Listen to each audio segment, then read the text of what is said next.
અરવલ્લી જિલ્લાના મેઘરજ તાલુકામાં છેલ્લા 4 દિવસથી સરકાર દ્વારા ખેડૂતોને ખેતી બિયારણમાં રાહત મળે તેવા શુભ આશયથી જમીનના ઉતારાનું વેરિફિકેશન કરી તાલુકાના ખેડૂતોને મગફળી અને સોયાબીનના બિયારણનું વિતરણ કરવામાં આવી રહ્યું છે.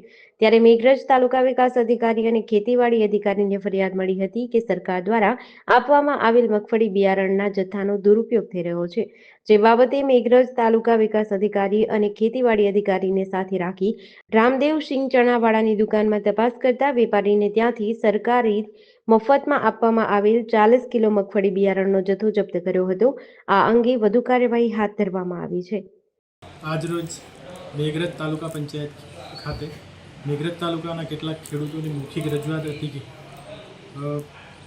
ખેતીવાડી ખાતા દ્વારા મળેલ મગફળી બિયારણનું બજારમાં ખેડૂતો દ્વારા વેચાણ થઈ રહ્યું છે. જે સંદર્ભે તાલુકા વિકાસ અધિકારીને પણ ખેડૂતો દ્વારા ફરિયાદ મળી હતી.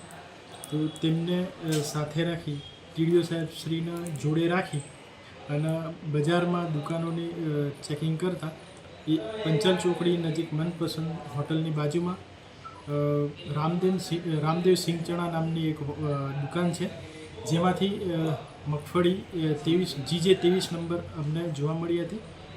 અંદાજિત 40 કિલોની આજુબાજુ એ જથ્થો અમે જપ્ત કર્યો છે અને પંચરોજ કામ કરી અને પરત આપણે જિલ્લા સંઘમાં જમા કરાવ્યું છે. JDC ન્યૂઝ સાથે આશીષ વાણંદ, અરવલ્લી.